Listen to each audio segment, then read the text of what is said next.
Neftçala avtovağzalı yalnız Bakı marşrutu ilə işləyir. Digər marşrutlar isə tamamilə yığışdırılıb. Qaynar xəttimizə daxil olan zəngin izi ilə əməkdaşlarımız Neftçala avtovağzalına yollanıb. Səbəbləri araşdırmağa çalışıblar.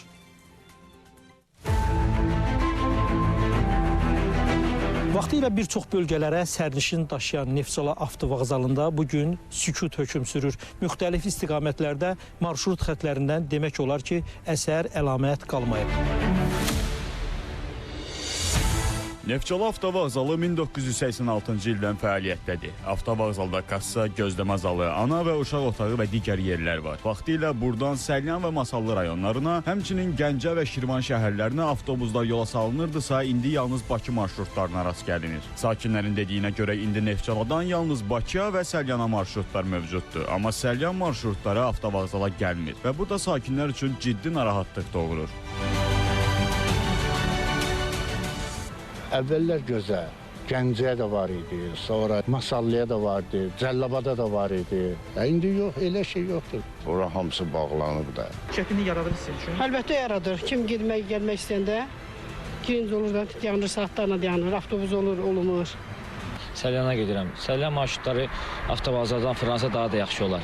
Bura daxil olan tək-tək avtobus sürücüsü isə avtovağzala sərnişin yığmaq üçün yox, müqavilə səbəbindən girdiyini deyir.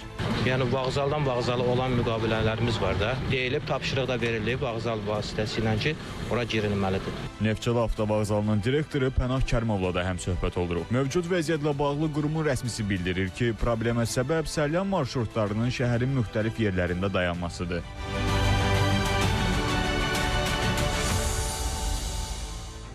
Səlyan Neftçala 40-50 müraciət var, amma Səlyan Neftçala şəhərin kənar yerindən hərəkət edir. Yəni avtovağzala daxil olmadığına görə bizə problem yaradır. Onlara nəzarət itirilir. Pandemiyadan sonra Neftçala Bakı şəhərlər arası yerinə qayıdıb, o biri marşrutlar qayıdmayıb.